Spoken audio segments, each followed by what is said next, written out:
आइए फ्रेंड, आज हम लोग सीखेंगे if formula in Excel. If formula क्या सकते हैं हम लोग एक्सेल में, हम लोग यहाँ पर देखेंगे। देखिए, एक चार्ट बना हुआ है, इसमें स्टूडेंट्स का नेम लिखे हुए हैं और सब्जेक्ट के नेम लिखे हुए हैं।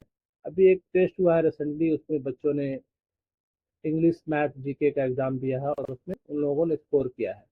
स्कूल वालों ने बताया है कि इंग्लिश क्वालिफाइंग मार्क्स इंग्लिश के 40 है, मैथ के 50 है और जीके के 50 है।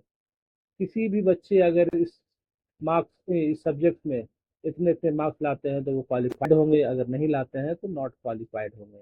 अब आपको ये बता के देना है कि कौन बच्चे क्वालिफाइड है, कौन बच्चे नॉट क्वालिफाइड है।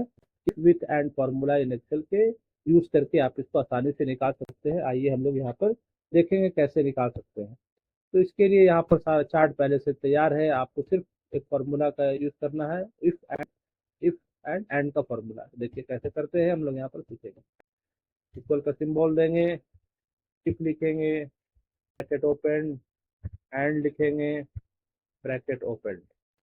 अभी इंग्लिश का मार्क्स कितना इसने स्कोर किया, 80 से सिलेक्ट कर लेंगे। ये कितना होना चाहिए, मोर देन इक्वल टू 40 होना चाहिए। 40 को हम लोग लॉक कर देंगे, हो गया। उसके बाद कॉमा देंगे। अभी फिर दूसरा सिलेक्ट करेंगे, सब्जेक्ट का स्कोर मैथ का सिलेक्ट कर लिया। इसको कितना होना चाहिए, मोर देन इक्वल टू 50। 50 को लॉक कर लेंगे F4 प्रेस करके, कॉमा। अभी जीके जीके में मार्क्स सेलेक्ट कर लिया। इसको कितना होना चाहिए, मोर देन इक्वल टू 60 को हम लोगों ने F4 प्रेस करके लॉक कर दिया। यहाँ पर ब्रैकेट क्लोज कर देंगे, कॉमा। और अगर कोई किसी भी बच्चे ने इस सब्जेक्ट में इंग्लिश मैथ जीके में 40 50 60 स्कोर किया है तो हमको क्या चाहिए, स्टेटमेंट क्वालिफाइड। आइए हम यहाँ पर क्वालिफाइड लिख देते हैं, इन्वर्टेड कॉमा। और अगर किसी ने इन तीनों सब्जेक्ट में डिजायर्ड स्कोर नहीं किया है तो क्या आना चाहिए, रिजल्ट नॉट क्वालिफाइड।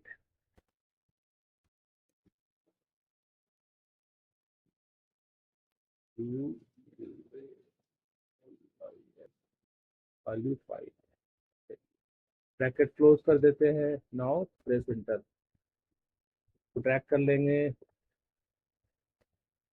देखिए, आपका इफ एंड विथ फॉर्मूला के हेल्प से आप आसानी से निकाल पा रहे हैं किस बच्चे, कौन सा बच्चा क्वालिफाइड है, कौन सा नॉट क्वालिफाइड है। देखिए, ये सौम्या जो है इसके हर सब्जेक्ट में डिजायर्ड मार्क्स को अचीव कर लिया है, तो he is qualified. Venkatesh English में 40 क्वालिफाइंग मार्क्स था, बट 39 ही कर पाया है, बाकी अदर सब्जेक्ट में किया है तो he is not qualified. Rajiv is also not qualified because he could not score in English. He is scoring is 25, but उसको चाहिए था 40, से नॉट क्वालिफाइड। तो दोस्तों, इफ एंड विथ के फॉर्मूला के हेल्प से आप ये आसानी से निकाल सकते हैं। बहुत अच्छा फॉर्मूला है, प्रैक्टिस कीजिए, सीखिए।